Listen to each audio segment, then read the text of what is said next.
कार्यक्रमाचे अध्यक्ष, प्रमुख पाहुणे, गुरुजन वर्ग आणि इथे जमलेल्या माझ्या विद्यार्थी मित्रांनो, आजच्या तुम्हाला सर्वांना आजच्या शुभदिनी मी खूप खूप शुभेच्छा देतो. आपल्या सर्वांनाच माहिती असेल की आपल्यासाठी कोण लढलं.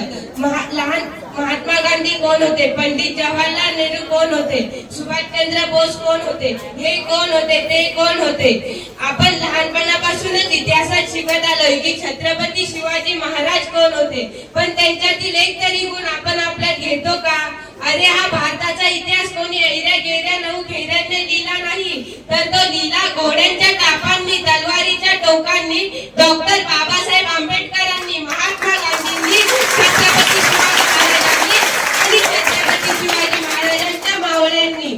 मित्रांनो, आजचा दिवस आपल्याला दाखवण्यासाठी ज्या प्रखर देशभक्तांनी आपले बलिदान दिले त्यांना स्मरण करण्याचा आजचा दिवस आहे. पण आपण मात्र मैं भला मेरा परिवार भला बाकी सब जिंगा लाला असे म्हणून मोकळे होतो.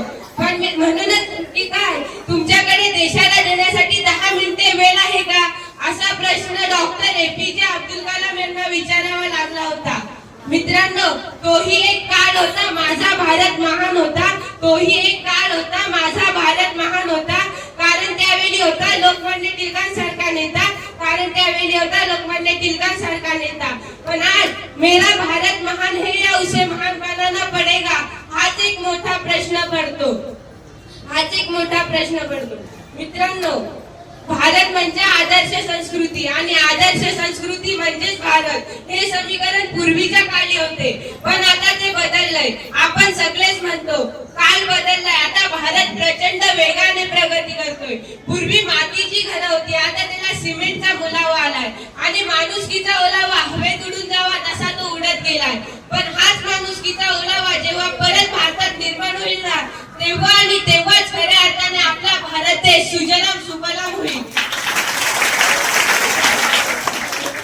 दुसऱ्याचं घर चालतंय माझं काय असं म्हणून आपण मोकळे होतो. पण मित्रांनो, वयाच्या 16व्या वर्षी छत्रपती शिवाजी महाराजांनी तोरणा किल्ला जिंकून स्वराज्याचे तोरण बांधले आणि आज वयाच्या 16व्या वर्षी आपली पोरं काय करतात?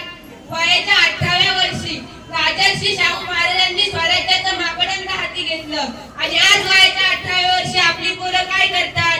वयाच्या 21व्या वर्षी महात्मा ज्योतिराव फुलेंनी मुलींसाठी पहिली शाळा सुरू केली आणि आज वयाच्या 21व्या वर्षी आपली पोरं काय करतात? याचं बंधन, चिंतन आणि संशोधन करणं काळाची गरज आहे. मित्रांनो, भा म्हणजे तेज आणि र म्हणजे रममान.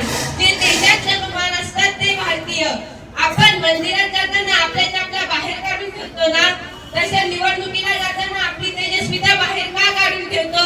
म्हणून मला म्हणावेसे वाटते की एक वाडा एक पाव, जिकडे मिळेल तिकडे धाव. पण हे बदलणं फार गरजेचं आहे. You can not purchase an Indian people अशी ठणकावून सांगण्याची ज्याची हिंमत असेल ना, तोच खरा भारतीय.